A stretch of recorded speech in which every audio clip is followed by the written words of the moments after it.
Hello, and welcome back to my channel. My name is Maria. Thank you for joining me in this video today. I am so excited for today's message. I feel like I've been personally working through this very deeply, and I'm excited to share it with you. I think the message that could possibly really catapult you into this new version of creativity or love or just experiencing life to the fullest, which sounds really cheesy, but I mean it in like the most magical way. The energy that's coming in and that I've been feeling is this need to reconcile with the understanding of what darkness is and the purpose of it, because there's this understanding or this collective assumption that darkness is something that is controlling or fear-based, or control is the word that comes up the most. I'm trying to find other words, but I just keep like just tightening control. And the mystery of it keeps us in this loop of like falling deeper into it. And how this might come up is through relationships personally. It could come up, we see it on social media all the time. And what we're moving into and what's really important to understand is that when we bring the darkness into consciousness, when we acknowledge it, we can balance it. We don't have to give into it. We don't have to give into the fear, the control, the power that feels icky or gross or confining.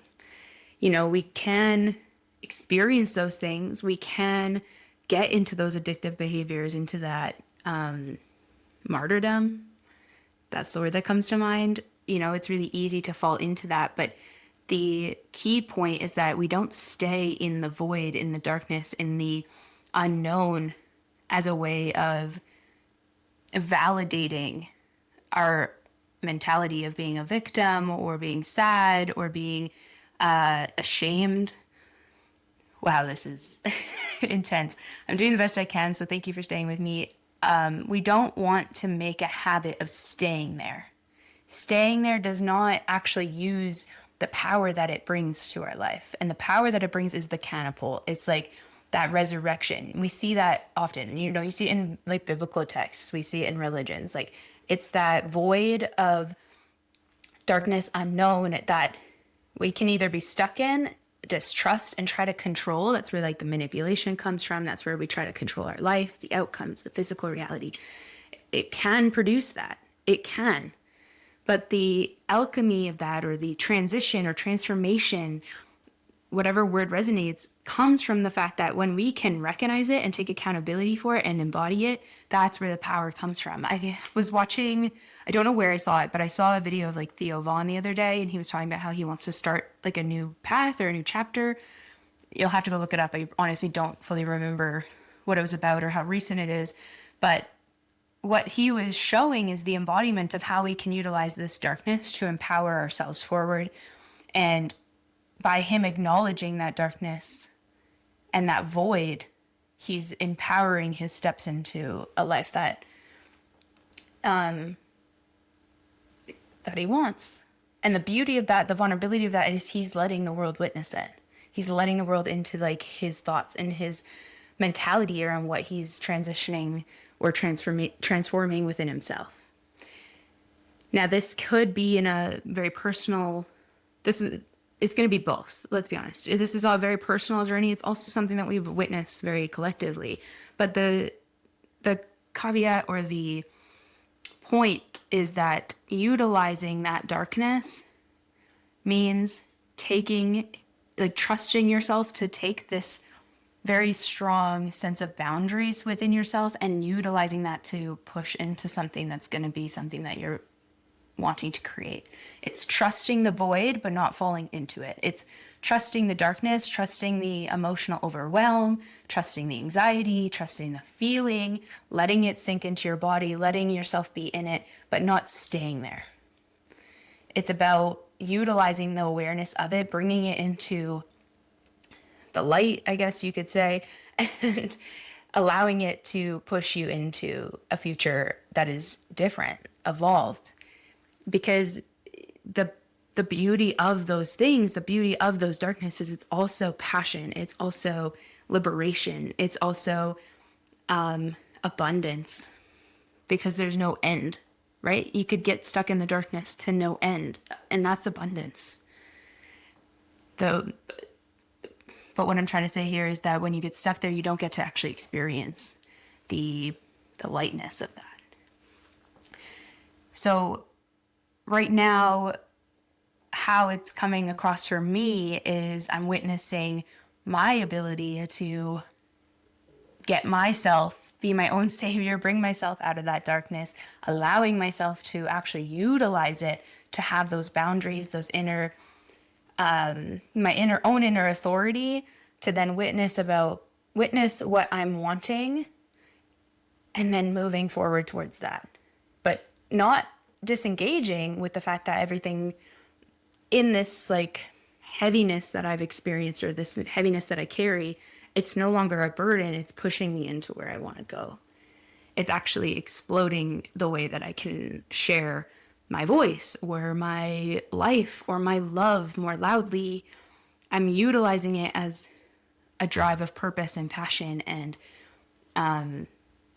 yes, control, but control in like an integrated way, control of my sense of self, my purpose, my direction, where my energy is being invested.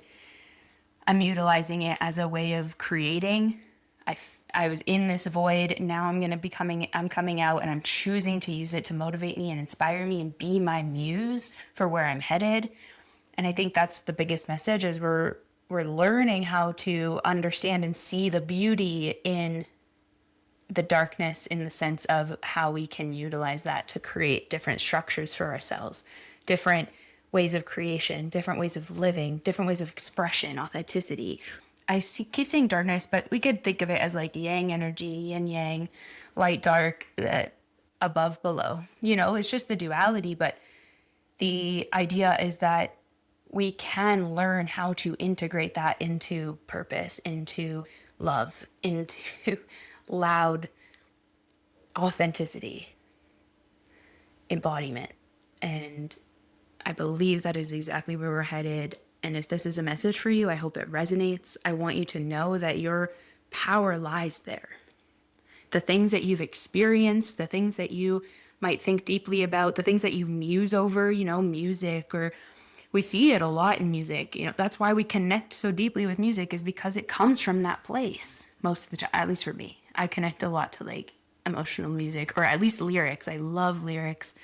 And it comes from that place of feeling like, okay, like somebody understands this part of me. And that part is becoming a lot more clear to us, and we're utilizing it rather than falling into it. Relationship wise, this could be being in a position where you're not allowing yourself to build structure in relationships. You're looking for the depth, you're looking for the connection, and maybe people aren't able to meet you there, and you're still going. You're like in the void of like passionately wanting these relationships, and you're not shifting to the structure of what could give that to you. Or likewise, you could be in a position where you continue to fall into the void, and it's there, it's wide open, it's present, it's emotional, it's deep, it's somebody seeing your soul, or you seeing your own soul, and there's nothing connecting it, and it's not creating safety in that void. So all this to say, I've been saying that a lot in my videos, but all this to say is that connecting to the part of you that is deeply longing or reminiscing or wanting to take action from a place of passion, or just finding yourself and your center within what's actually happening. Allow yourself to zoom out, allow yourself to see, okay, I'm obviously confused here, or my anxiety is coming up, or I'm not seeing everything clearly. Allow yourself the space to do that. Create that void for yourself, and then allow yourself to act in that. That is the lightness, is the boundaries, the action, the behavior, the choices, the mindsets, right? And allowing other things to fall away. And that's one of the hardest parts. And that's what keeps us a lot of the time in that void, is keeping these things around us that aren't actually going to propel us forward, but keep us in that sense of unclear reality. So I'm sending you so much love. I hope this resonates. Let me know if it does in the comments. I'd love to know. And I'll talk to you soon.